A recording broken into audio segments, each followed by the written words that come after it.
마이크 테스트. 안녕하세요. 오늘 또 시편 찬양하겠습니다.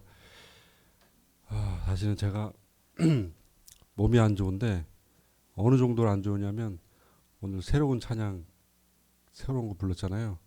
그거 부르려고 이렇게 집중을 하니까 토할 것 같아요. 막 어지러워요. 그 정도로 좀 안 좋은데 오늘도 이거 새로운 시편 찬양이 있는데 저거 하다가 쓰러질 수도 있습니다. 한번 그런데 지난번에 우리 22편 그 3번 하다가 그 잘 안 맞고 뭐 그래서 했는데 한 번 더 하기로 했었어요. 그래서 그거 한번 찬양 먼저 하고 다른 것 한번 해보겠습니다.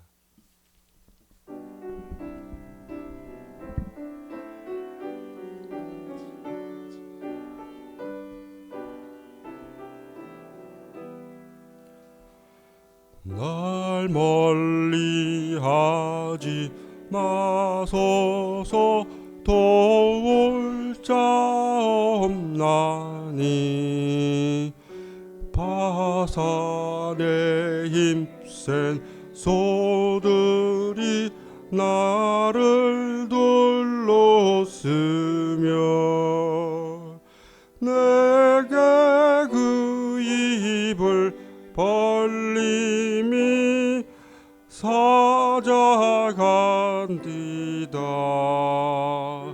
내 뼈는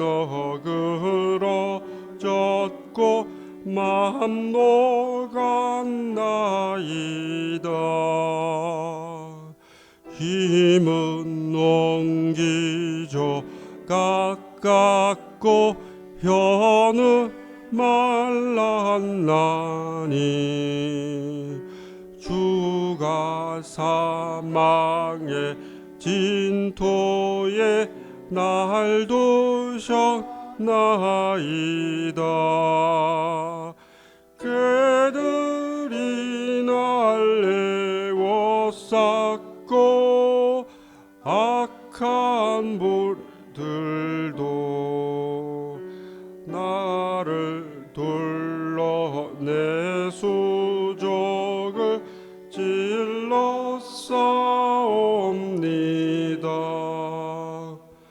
내 뼈 셀 수 있나이다 저희가 날 보고 겉옷 나누고 속옷은 제비 뽑나이다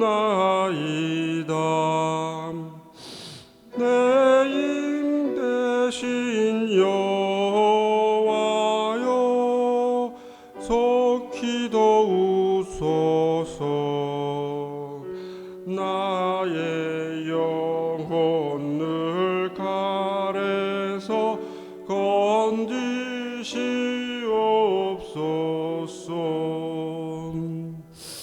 네, 이 찬양 들으면 항상 그 이렇게 연관 생각되는 절이 마지막 그 17절 세 번째죠. 17절 겉옷 나누고 속옷은 제비 뽑았나이다 하는 부분이 그 십자가 고난을 받으신 예수님한테 일어났던 일이잖아요, 그죠? 근데 이게 가만히 보면 그 아마 이게 그들의 그 적을 무찌르고 뭐 행해졌던 어떤 관습의 하나였던 것 같아요. 그 조롱하는 그런 고초를 당하셨고 또 다윗이 이런 것들을 표현한 것들을 보면 그 인생에서 많은 고난을 겪었고 피 흘림을 받던 그런 인생을 연상시키게 합니다. 이거 처음부터 마지막 절까지 한 번 더 찬양하고 다른 걸로 넘어갈게요.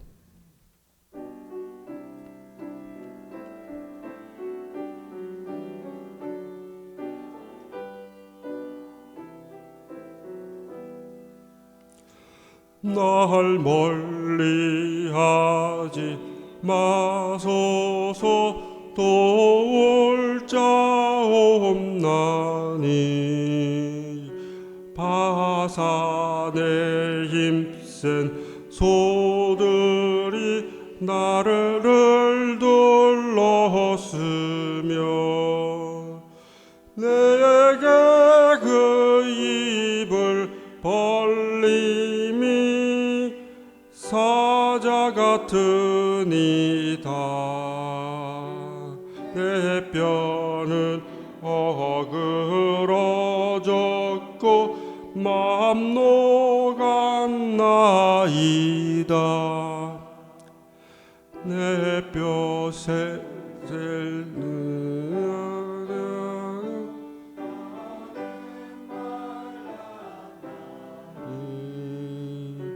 주가 사망의 진토에 날 두셨나이다. 개들이 나를 워쌌고 악한 무리들도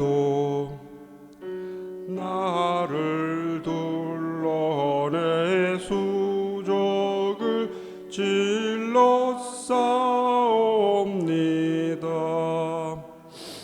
내 뼈 셀수인 나이다. 저희가 날 보고 겉옷 나누고 속옷은 내비뽑나이다. 내 힘 되신 여호와여 속히 도우소서. 나의 영혼을 칼에서 건지시옵소서. 네, 아주 아름다운 찬양입니다. 이번에 또 배우실 찬양은 127편인데요. 특별히 이거는 김주연 성도님께서 요청하셨어요. 이게 어렵더라고요. 근데 400쪽입니다. 전주 한번 부탁드리겠습니다.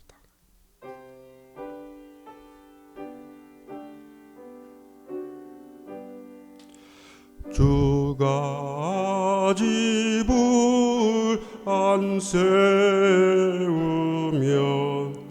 그 수고 되며 성 지키시 아니하면 파수 어사로다. 1절 다 같이. 주가 집을 안 세우면 그 수고 되며 성 지키지 아니하면 파수 어사로다. 2절 너희 일찍 일어나도 수고 되도다. 주께서 사랑하는 자 잠을 주시도다. 자식 주의 주신 기여 대열 때는 상급 젊은 자사너 자사의 화살과 같으니 이것 전통에 가득한 자 능력되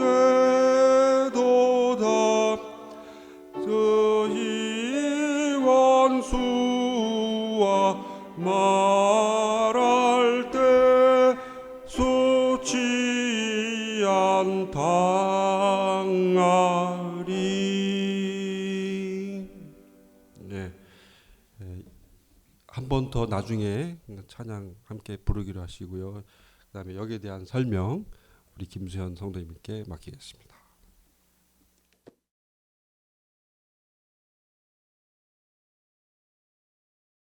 예, 안녕하십니까. 세움교회 청년회에 소속되어 있는 김주현이라고 합니다. 인사드리겠습니다.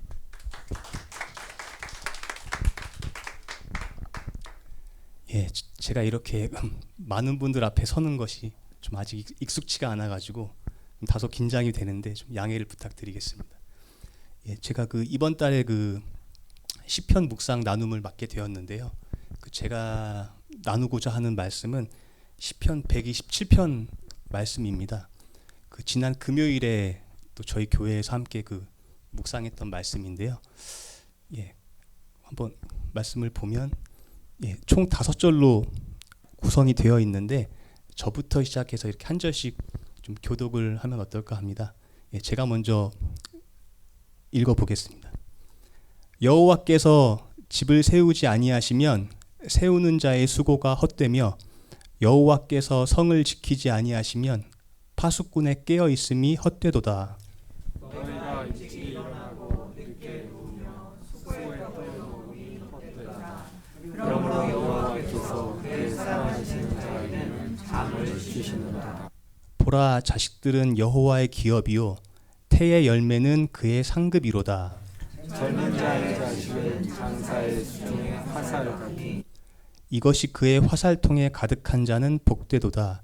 그들이 성문에서 그들의 원수와 담판할 때에 수치를 당하지 아니하리로다. 아멘.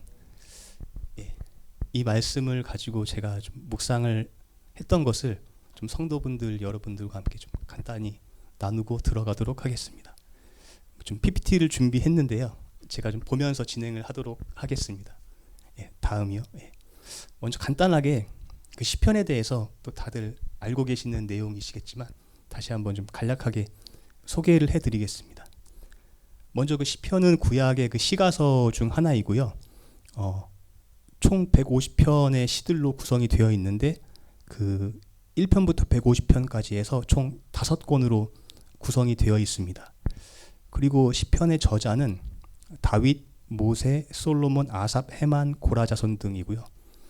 저작 연대는 주전 1400년경부터 또 주전 580년 사이에 기록이 되어 있습니다. 여러 곳에서 기록이 되었고 기록 대상은 이스라엘 백성들입니다. 시편의 핵심어로는 찬양과 신뢰가 있고요. 핵심 내용은 시편 기자들은 하나님의 위대한 성품 그리고 그분이 행하신 일들과 또 앞으로 행하실 일들을 찬양하면서 하나님을 온전히 신뢰할 것을 명령하고 있습니다. 다음이요. 그리고 제가 오늘 저희와 함께 읽었던 시편은 솔로몬이 지은 시인데요. 저자인 솔로몬에 대해서 간략하게 소개를 해드리겠습니다. 솔로몬의 이름의 뜻은 평화롭다는 뜻입니다. 그리고 솔로몬은 잘 아시다시피 이스라엘 통일 왕국의 3대 왕입니다. 사울과 다윗의 뒤를 이어서 왕이 된 사람이고요. 또 다윗 왕이 자신의 정실 부인이 아닌 자신의 충신 우리아의 아내 밧세바를 취해서 낳은 아들이고요.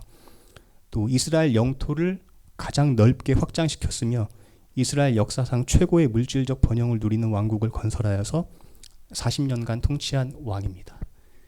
다음이요.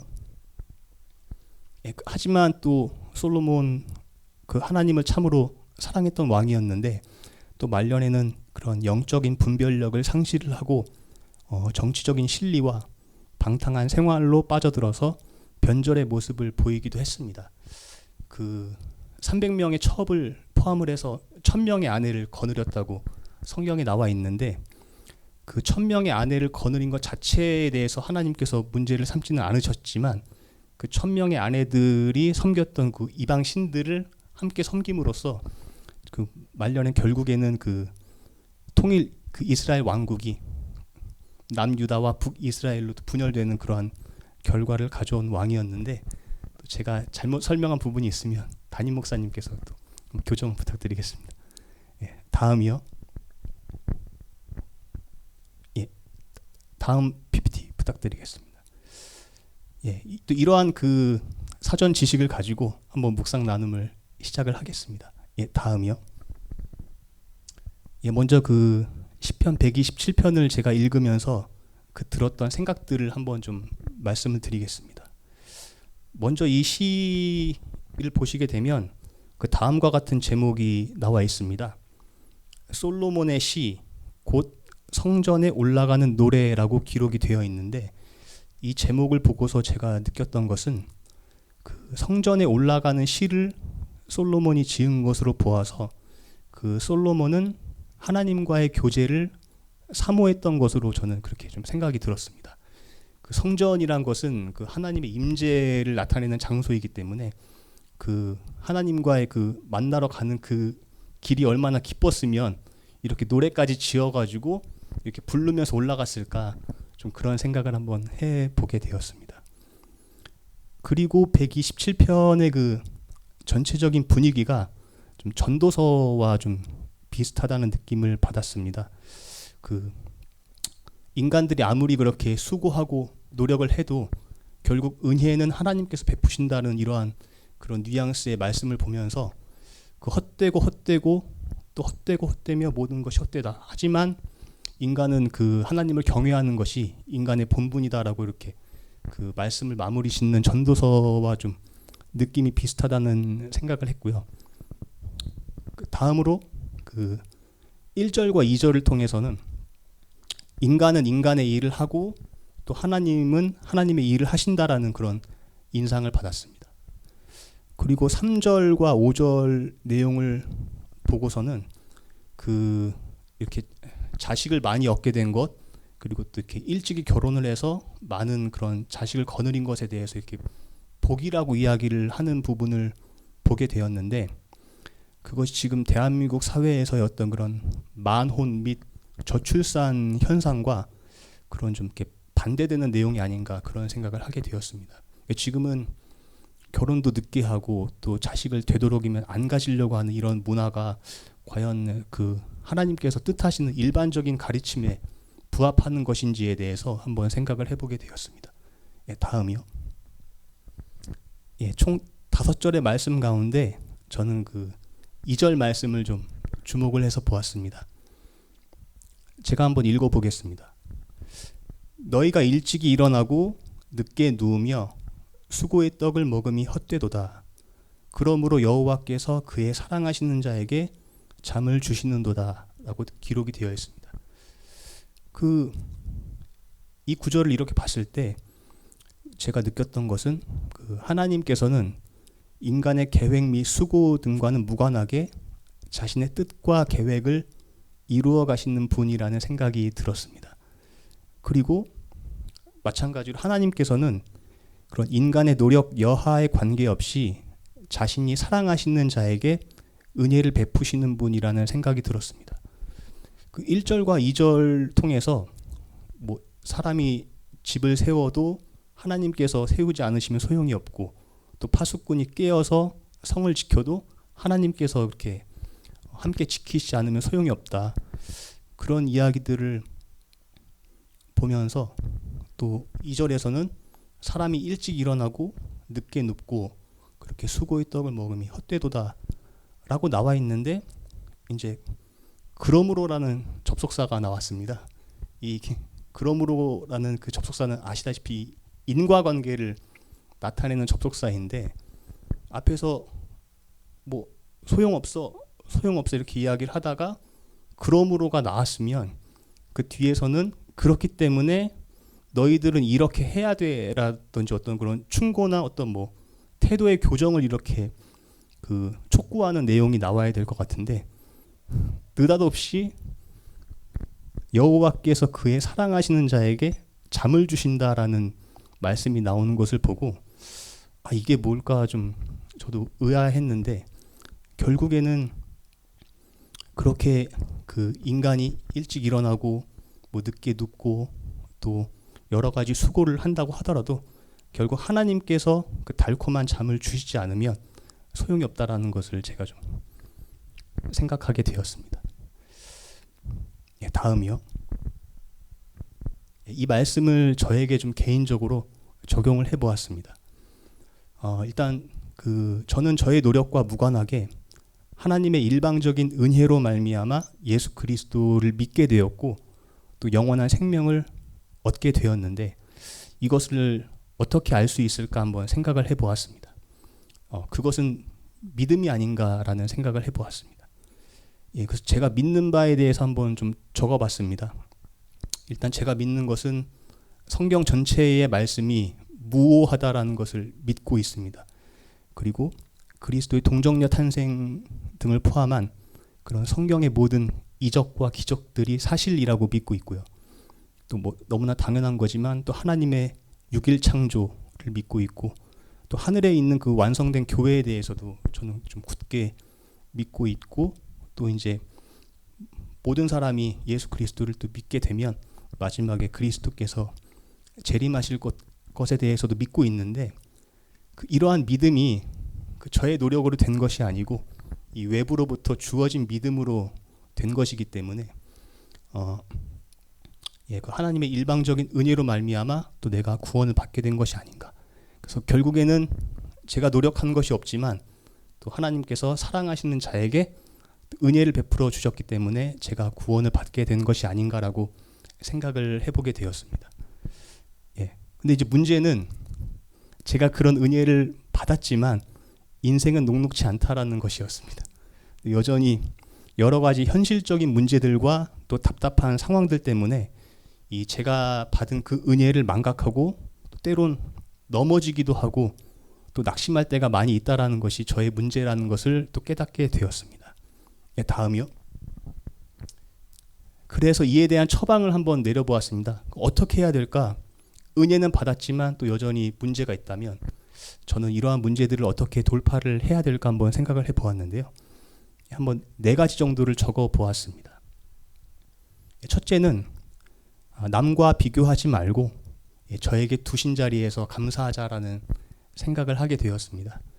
또 이렇게 지금 뭐 친구들과 또 이렇게 비교를 해보면 참 낙심될 때가 저도 많이 있다 보니까 그러지 말고 지금 두신 자리에서 감사하자. 뭔가 이유가 있으시겠지. 또 그런 생각을 한번 해보았습니다. 두 번째로는 영원을 사모하면서 오늘 하루의 삶에서 인내하자라는 생각을 해보게 되었습니다. 가끔 영원에 대해서 사모를 생각을 해보게 되면 이 땅에서의 삶이 정말 찰나에 불과한 인생인데 왜 이렇게 참 집착하게 되고 괴로워하고 가슴 아파하고 그러는 것일까? 좀 더 여유 있게 그렇게 좀 생각을 할 수도 있을 텐데 제 자신에게 좀 그런 생각을 한번 해보게 되었습니다. 예, 다음으로는 그렇기 때문에 더욱 말씀을 사모하고 또 마음이 괴로울 때마다 기도를 하자라는 생각을 또 한번 해보게 되었습니다. 결국 말씀과 기도 외에는 좀 답이 없는 것 같다는 생각이 들었고요. 마지막으로 유혹의 자리, 죄의 유혹이 찾아오는 자리는 가급적 피하고 감사와 찬양을 생활화하자라는 생각을 하게 되었습니다. 10분 됐나요? 이상으로 좀 적용을 마치겠고요. 제가 좋아하는 말씀인데요. 결국 구원받은 그리스도인의 삶의 목적이 무엇인가를 제가 좀 생각을 해보았을 때 결국에는 이 남은 인생 동안에 유일하신 참 하나님과 그가 보내신 자 예수 그리스도께서 어떤 분이신지 좀 알고 올라오라고 우리에게 이렇게 보너스로 인생을 주신 게 아닌가라는 생각을 해보았습니다. 요한복음 17장 3절에 보게 되면 예수님께서 잡히시기 직전에 11 제자를 이렇게 앞에 두시고서 기도를 하시는데요. 기도문 가운데 일부입니다. 제가 한번 읽어보겠습니다. 예수님께서 직접 하신 말씀입니다. 영생은 곧 유일하신 참 하나님과 그가 보내신 자 예수 그리스도를 아는 것이니이다. 아멘. 여기서의 그 안다라는 것은 단순히 이렇게 다 아시겠지만 지식적으로 아는 게 아니라 그 남편과 아내가 이렇게 친밀하게 서로를 아는 것 정도의 그런 알을 이야기하는 것인데요. 저도 저의 남은 인생 동안에 계속해서 이런 과정들을 겪어나가면서 그 하나님께서 어떤 분이신지 또 예수님께서 어떤 분이신지 잘 배우고 가도록 하겠습니다. 감사합니다. 성도님이 이렇게 자극적이지 않고 또 화려하지 않게 성경을 있는 그대로 묵상하고 잘 나누어 주었다 이렇게 생각합니다. 하나님 말씀 보겠습니다. 로마서 12장 1절에서 5절입니다. 로마서 12장 1절에서 5절 제가 읽겠습니다. 그러므로 형제들아 내가 하나님의 모든 자비하심으로 너희를 권하노니 너희 몸을 하나님이 기뻐하시는 거룩한 산제물로 드리라. 이는 너희가 드릴 영적 예배니라. 너희는 이 세대를 본받지 말고 오직 마음을 새롭게 함으로 변화를 받아 하나님의 선하시고 기뻐하시고 온전하신 뜻이 무엇인지 분별하도록 하라. 내게 주신 은혜로 말미암아 너희 각 사람에게 말하노니 마땅히 생각할 그 이상의 생각을 품지 말고 오직 하나님께서 각 사람에게 나누어 주신 믿음의 분량대로 지혜롭게 생각하라. 우리가 한 몸에 많은 지체를 가졌으나 모든 지체가 같은 기능을 가진 것이 아니니 이와 같이 우리 많은 사람이 그리스도 안에서 한 몸이 되어 서로 지체가 되었느니라. 아멘. 12장 1절에 보면은 너희 몸을 하나님이 기뻐하시는 거룩한 산제물로 드리라 그럽니다. 구약 시대에 소와 양을 잡아 제사를 드리지 않았습니까?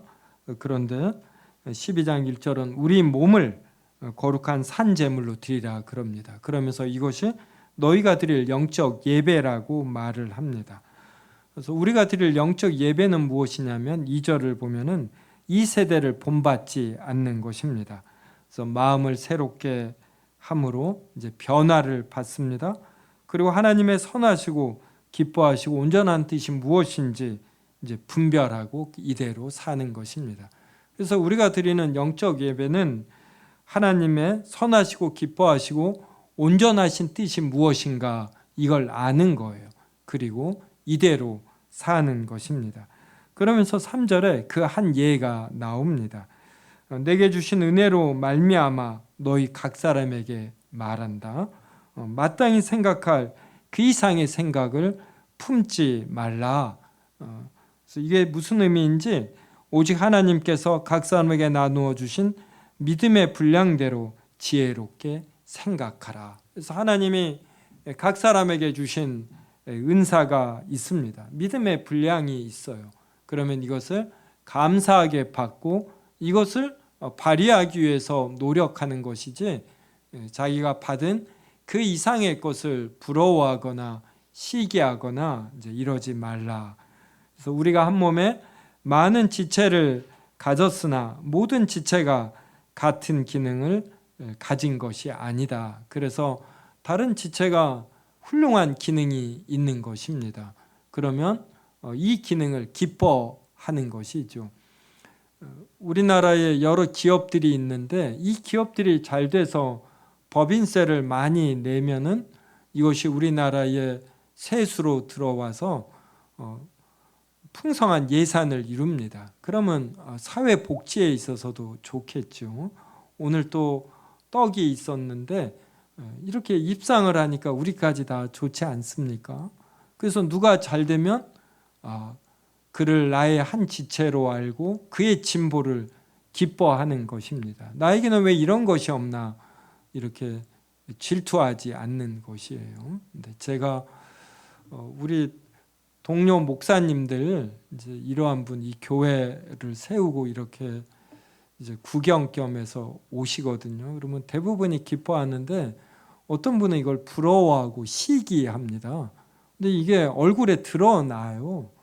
그러면 참 불편하지요. 네, 그래서 남의 진보, 남이 잘 되는 것 이러한 것을 자신의 일처럼 기뻐하는 것, 남의 은사를 나의 은사로 알고 기뻐하는 것, 이제 이것이 마땅히 생각할 그 이상의 생각을 이제 품지 않는 한 예가 됩니다.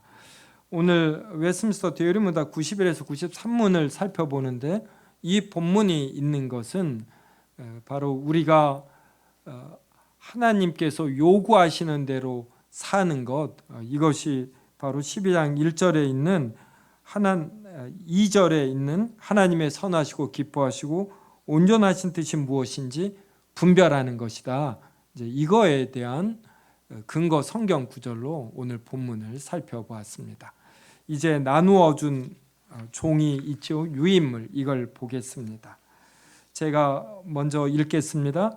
이건 웨스민스터 대유리 문답에 90문까지 있은 이후에 나오는 내용입니다.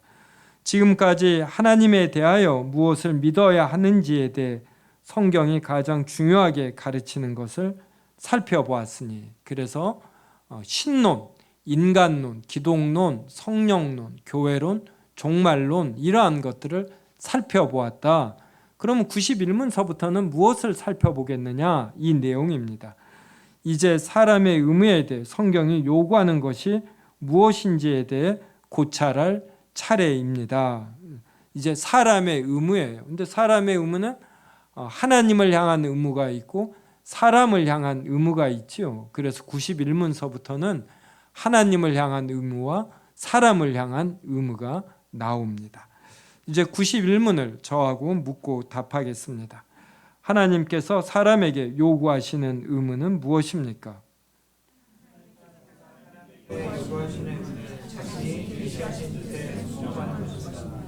그러면서 근거 성경 구절로 그 밑에 보면 로마서 12장 1절과 2절이 나옵니다.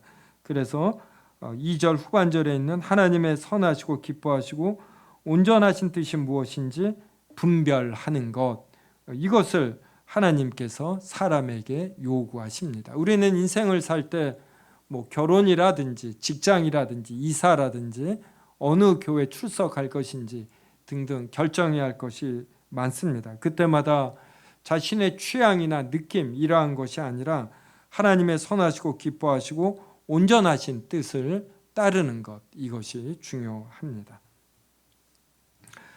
그 밑에 있는 미가서 6장 8절 보면 사람아 주께서 선한 것이 무엇임을 내게 보이셨나니 여호와께서 내게 구하시는 것은 오직 정의를 행하며 인자를 사랑하며 겸손하게 내 하나님과 함께 행하는 것이 아니냐. 이게 바로 하나님이 계시하신 뜻이에요. 그래서 우리는 무엇을 할 때마다 정의가 무엇인지, 인자가 무엇인지, 그리고 겸손함, 이러한 것들을 추구해야지 됩니다. 사무엘상 그 밑에 보면 사무엘이 이르되 여호와께서 번제와 다른 제사를 그의 목소리를 청정하는 것을 좋아하심같이 좋아하시겠나이까. 순종이 제사보다 낫고 듣는 것이 수장의 기름보다 나으니. 순종, 하나님께서 계시하신 뜻에 순종하는 것, 하나님이 계시하신 뜻을 듣는 것, 이것이 외형적인 신앙 행위보다 더 중요하다, 이렇게 말합니다. 그 밑에 하나님이 계시하신 뜻이 기록된 것, 이것이 성경입니다. 이건 제가 기록한 것이에요. 그래서 하나님께서 사람에게 요구하시는 의무는 91문 답을 다시 말하면 하나님께서 사람에게 요구하시는 의무는 성경에 순종하는 것입니다. 성경에 하나님의 뜻이 계시되어 기록되어 있으므로 성경 말씀을 하나님의 진리로 알아 여기에 순종하는 것입니다. 이제 92문 보겠습니다. 하나님께서 사람에게 순종의 규범으로 무엇을 처음에 계시하셨습니까? 무죄 상태에 있던 아담에게 그리고 그 안에 있는 모든 인류에게 계시는 순종의 규범은 선악을 알게 하는 나무의 열매를 먹지 말라는 특별한 명령과 함께 도덕법이었습니다. 무죄 상태에 있던 아담이라는 것은 죄를 짓기 전에 아담, 그리고 아담 안에 모든 인류가 있는 것이거든요. 그래서 모든 인류를 대표하는 아담이었습니다. 또 이렇게 인류를 대표하시는 분이 예수 그리스도셨죠. 그래서 아담의 모든 인류를 대표해서 죄를 지어서 이 죄가 원죄로 그 후손에게 유전이 됩니다. 그리고 인류를 대표해서 예수님이 죄를 짊어지고 십자가에 죽으셔서 이제 그 의로움이 인류에게 전가가 됩니다. 그래서 무죄 상태에 있던 아담, 그리고 그 아담 안에 있는 모든 인류에게 계시된 순종의 규범은 무엇이냐면 선악을 알게 하는 나무의 열매를 먹지 않는 것입니다. 선악을 알게 하는 나무의 열매를 먹지 않는다라는 것은 선악의 기준은 사람이 정할 수 없고 하나님이 정하신다, 이런 뜻이에요. 그래서 생명과 존재의 근원이 하나님에게 있듯이 인식의 근원이 하나님에게 있다, 이런 뜻입니다. 그러니까 컴퓨터나 AI나 이러한 것들이 계속해서 엄청난 인포메이션, 이러한 것을 저장한 이후에 이것을 이제 CR과 나달로 해서 엄청난 이제 정보, 이것을 갖고 있습니다. 그래서 엄청난 인식의 보고이지요. 하지만 근원은 아닌 것이죠. AI는 스스로 인식할 수 없고 사람이 설정한 프로그램에 따라서 인식하지 않습니까? 그래서 사람이 만든 여러 정보를 종합을 해서 이것을 다양한 조합을 아주 빠른 속도로 해서 사람에게 필요한 바를 공급합니다. 그래서 지식의 보고지만 절대로 근원은 되지 않는 것이에요. 그 사람은 무엇이 옳고 그른지 하나님이 알려주셔서 아는 것이지 스스로 절대로 알지 못합니다. 그래서 사람에게, 우리에게 주어진 속담이 철들자 망령이에요.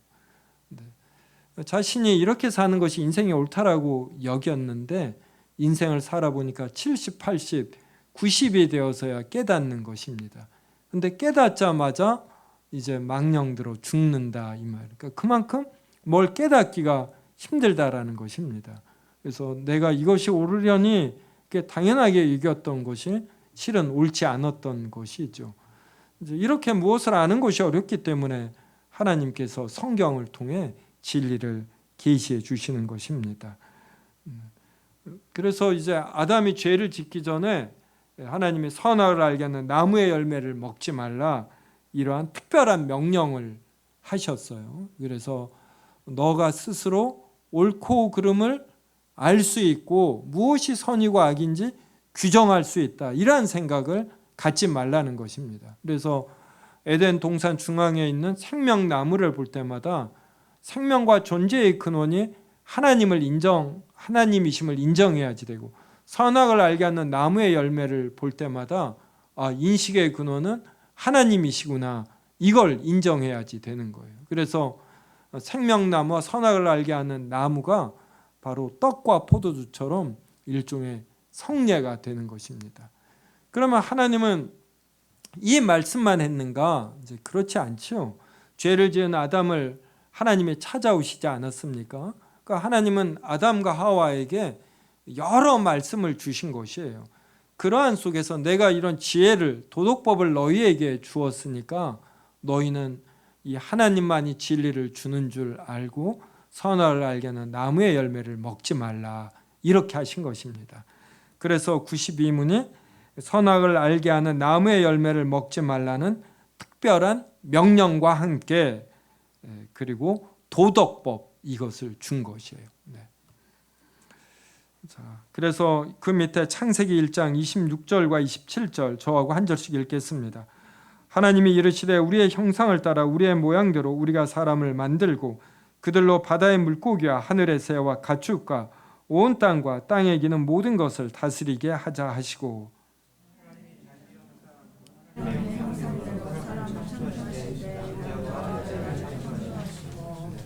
그래서 하나님께서 요 사람만 하나님의 형상대로 창조하셨으면서, 하나님의 형상대로 창조했다는 것, 외적 모양 이걸 뜻하는 것이 아니라 바로 지적인 능력, 지정이 이러한 것을 사람에게만 주셨다. 그래서 사람만이 언어의 동물, 이성의 동물, 놀이의 동물, 유의의 동물이 되는 것입니다. 그 다음 로마서 2장 14절과 15절도 한 절씩 있습니다. 율법 없는 이방인이 본성으로 율법의 일을 행할 때에는 이 사람은 율법이 없어도 자기가 자기에게 율법이 되나니.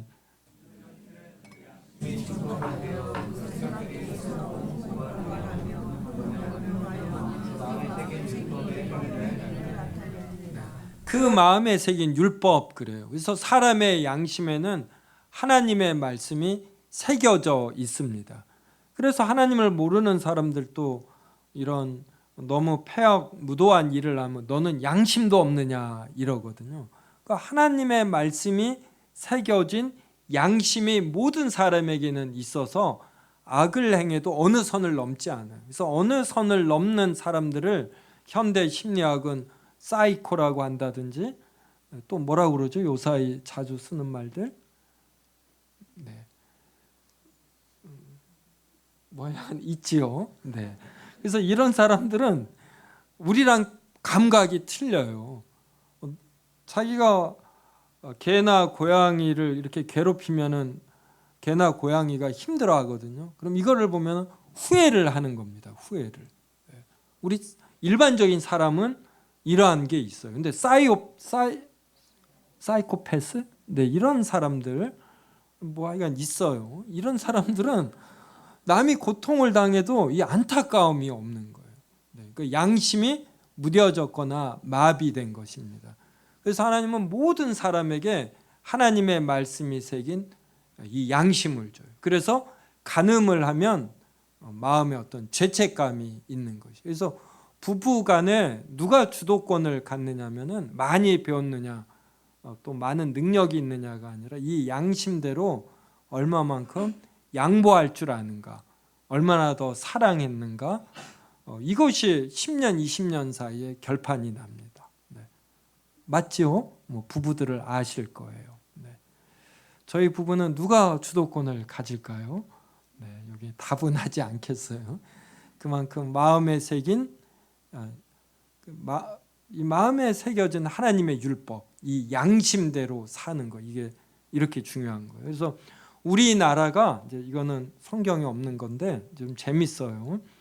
우리나라 사람들이 여기 일본 분들 없지요. 네. 이제 일본 이거는 이제 학자가 이야기하는 겁니다. 일본에 이렇게 사람을 따돌리는 거를 이지메라고 하죠. 한국은 이걸 왕따라고 하는데 일본의 이지메와 한국의 왕따가 조금 다르대요.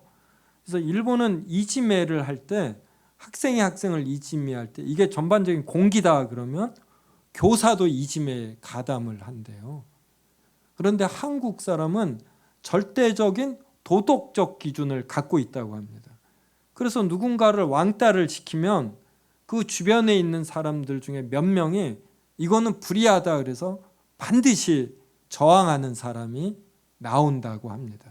그래서 극단적인 경우까지 가는 경우가 적다라는 것이에요.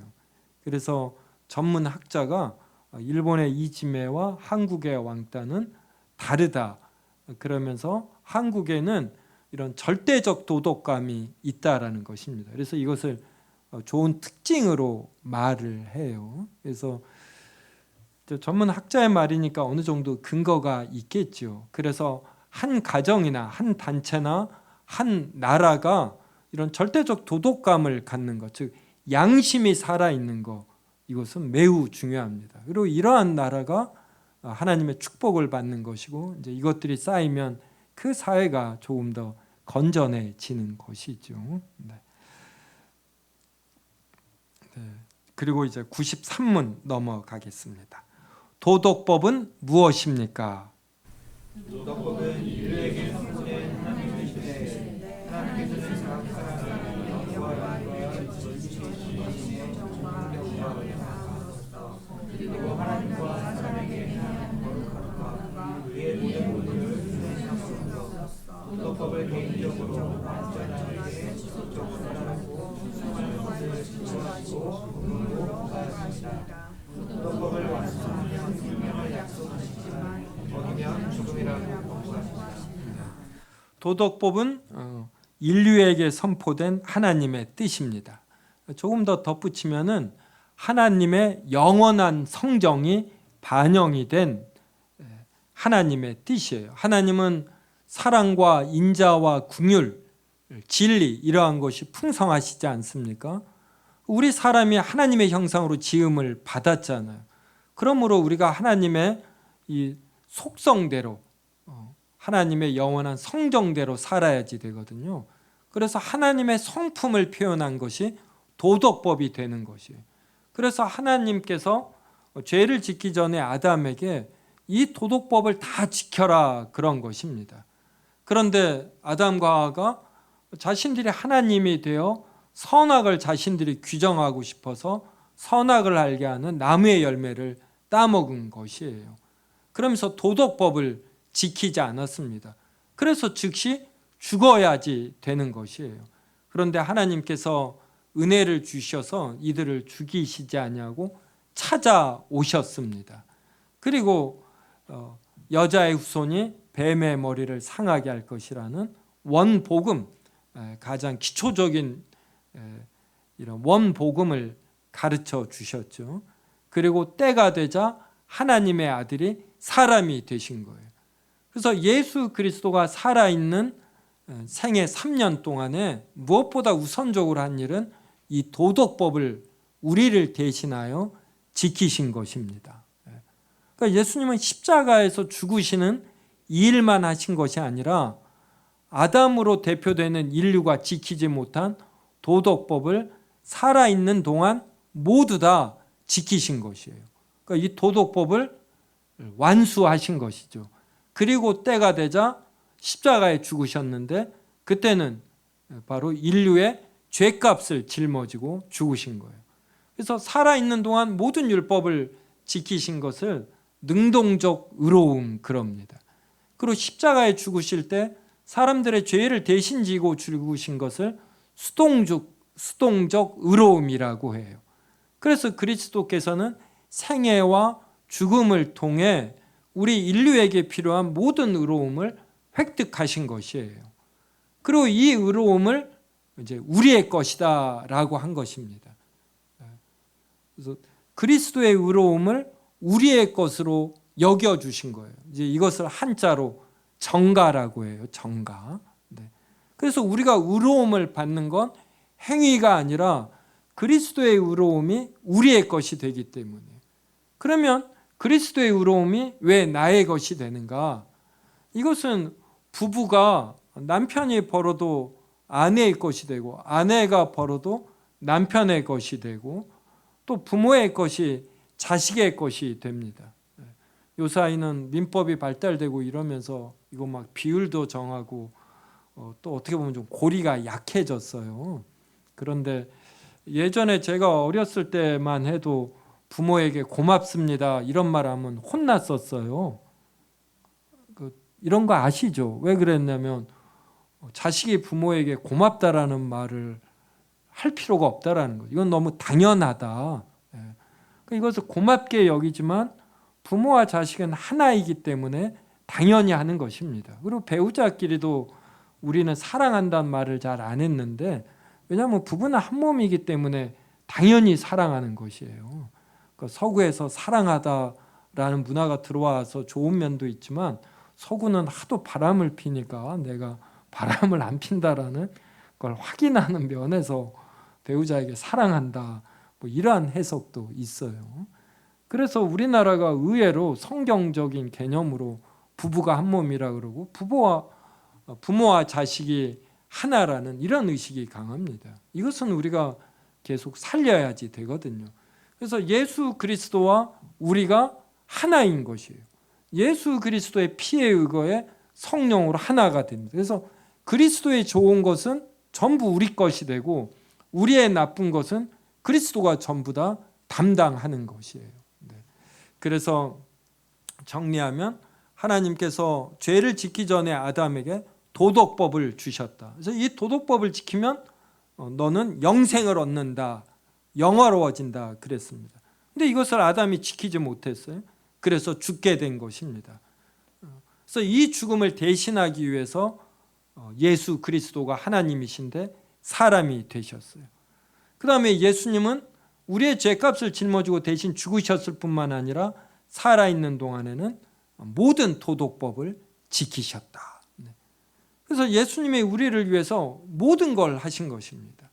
이 모든 것을 하시고 이것을 또 우리의 것이다 했어요. 한 몸으로 연결되어 있기 때문에. 그러면 다 예수님의 도덕법을 지켰는데 왜 우리가 도덕법을 지켜야 하느냐? 이것은 우리가 구원을 받은 자로서 사는 삶이에요.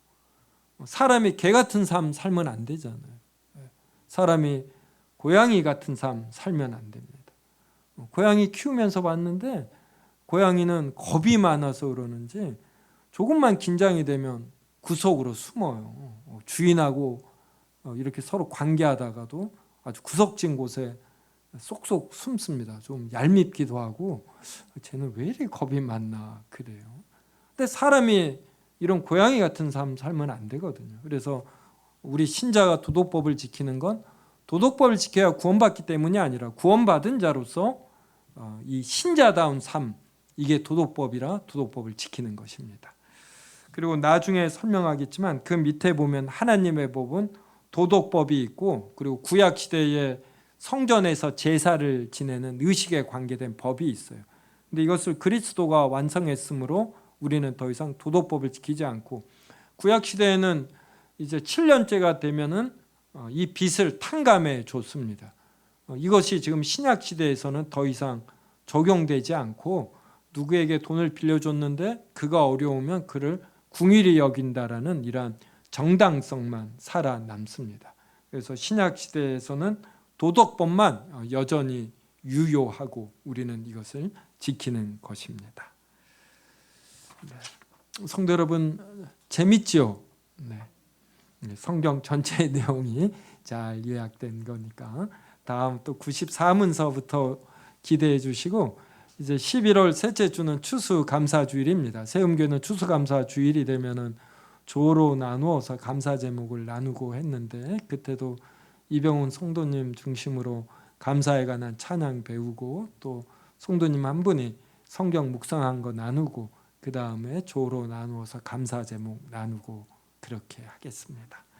그럼 주기도문으로 예배 마치겠습니다. 하늘에 계신 우리 아버지여, 이름이 거룩히 여김을 받으시오며 나라가 임하시오며 뜻이 하늘에서 이루어진 것 같이 땅에서도 이루어지이다. 오늘 우리에게 일용할 양식을 주시옵고, 우리가 우리에게 죄 지은 자를 사하여 준 것 같이 우리 죄를 사하여 주시옵고, 우리를 시험에 들게 하지 마시옵고 다만 악에서 구하시옵소서. 나라와 권세와 영광이 아버지께 영원히 있사옵나이다. 아멘.